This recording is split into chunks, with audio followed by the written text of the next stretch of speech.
If you've ever been to the Adirondack Lodge for a hike, or even driven past the road to the Adirondack Lodge on Route 73, you know the view. Algonquin on the right, Colden to the left, the dip between them is Avalanche Lake tucked in there, Marcy looming in the background. Ubiquitous and amazing photographer Nancy Battaglia said about that view, "It feeds my soul with wow." What makes that iconic view possible is a huge meadow in the foreground. Now the meadow and the view have been protected in perpetuity. That's today's story of the day. Support for Story of the Day is provided by Renew Architecture and Design, designing camps, custom homes, and more throughout NCPR's listening region. Details at renewarchitecture.com. Hey, I'm David Sommerstein. It's Tuesday, August 8th. First up, a New York judge has temporarily blocked the state from approving any new retail marijuana licenses. 4 military veterans sued the Office of Cannabis Management for prioritizing applicants with prior marijuana convictions instead of veterans. WSHU's Desiree Diorio has more. The veterans say that the majority of over 400 conditional cannabis licenses issued so far have gone to applicants who have prior convictions for marijuana use. But that's only one of the 5 social equity groups that are supposed to receive special consideration. They say disabled veterans, distressed farmers, and minority and women-owned businesses are also supposed to get priority. In court documents, the veterans say they're losing out on valuable retail locations, while mostly those with prior marijuana convictions get their social equity applications approved. One of the veterans planned to open a location in Suffolk County, but couldn't get a license. For North Country Public Radio, I'm Desiree Diorio. Governor Kathy Hochul says she's been working with leaders of the New York State Legislature to include more money in next year's budget to deal with the looming migrant crisis. Karen DeWitt reports. New York City has for months been struggling to house and feed the influx of migrant asylum seekers from the southern border. Some have been bused to hotels upstate. Others have been sleeping on the streets in the city, waiting for admission to overcrowded shelters.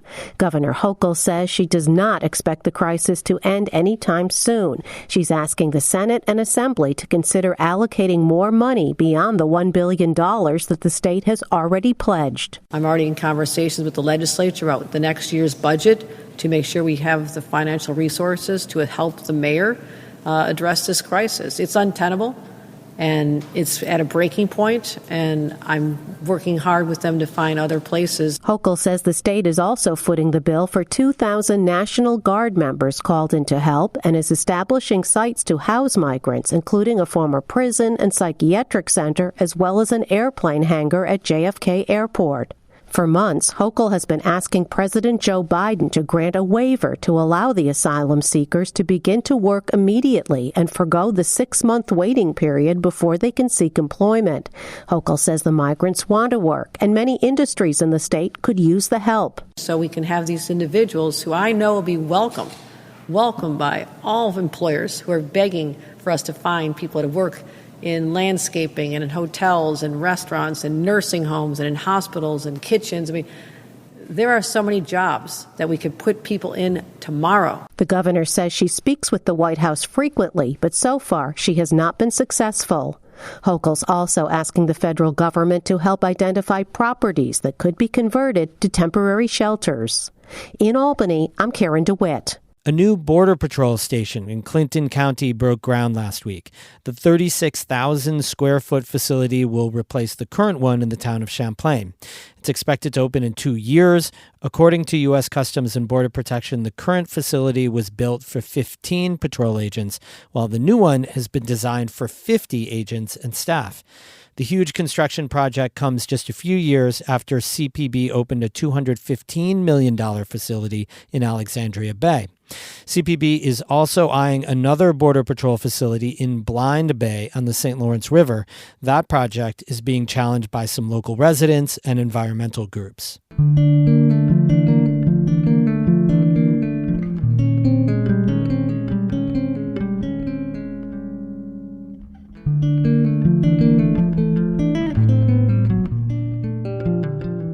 One of the of the most iconic views of the Adirondack High Peaks has been protected by an environmental group. The Adirondack Land Trust bought a large field along the Adirondack Lodge Road and Route 73 near Lake Placid. Emily Russell spoke with Bill Paternotte, who's the board chair of the Adirondack Land Trust. So I know a lot of people drive by this view all the time, both locals and visitors to the Adirondacks. But for someone who's never seen this view from the Lodge Road and Route 73, can you just kind of like describe it for me? What does it look like? And yeah, what is it like? Frankly, I would describe it as breathtaking. You drive on Route 73 toward Lake Placid from Keene and Keene Valley. And as you approach the land that we purchased, you don't really have any idea that this vista is going to suddenly open up. And as you pass by some forested area, you come into the open and look left and see a very, very large meadow. And beyond that are views of Mount Marcy, Algonquin, Colden, some of the highest peaks in the Adirondacks and the most dramatic. That's what you see. What you don't see is a series of wonderful trails in the wooded part of the land that we purchased. And that will be ultimately opened up to the public. But for now, it's not visible. So the Adirondack Land Trust bought the property for more than $2.3 million. Why did the trust think it was worth what it spent on it? Why did it want to protect this 187 acres there? Well, we really felt that it is arguably the most iconic scenic vista in the entire Adirondack Park. And we didn't want to see that ultimately marred by any kind of development or anything that would sort of disturb that view. And part of our mission is to protect scenic vistas. So that was really our motivation. It's entirely consistent with our mission as a land trust. And to be able to protect that in perpetuity is really something we could not pass on, frankly.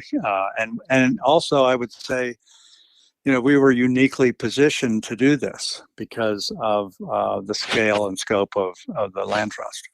Down the line, years from now, I wonder if you could just kind of paint a picture of how the Adirondack Land Trust envisions the property being used. Yes, well, we have a lot of planning to do now that we own the property, and that planning will take place over the next year or two to come up with the best way to, at some point, make it open and available to the public. And that's, again, part of our mission. We call this a preserve, meaning that it is preserved for posterity through ownership by the land trust. So we will come up with a plan to create, enough parking to accommodate the public when they do want to access it. It's not going to be a huge amount of parking, but you need to provide for that because otherwise people will just pull off the road. One of the things we want to do is make sure that it is accessible for physically challenged people.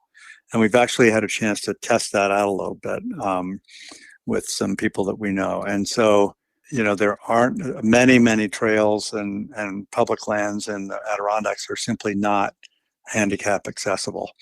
So we're going to do a lot of planning about those things. We're going to have to raise some money. In fact, the press release pointed out that we'll probably be raising something like $2.5 million additional dollars to make these improvements and changes before we open it up to the public. That was Bill Paternotte, board chair of the Adirondack Land Trust, speaking with our Adirondack reporter, Emily Russell. We have more news all the time on our website, ncpr.org. Remember, you can listen to Story of the Day whenever you want as a podcast. It's free and shows up automatically in your device of choice, so you can listen when it works for you, or binge a few episodes in a row to catch up on North Country news.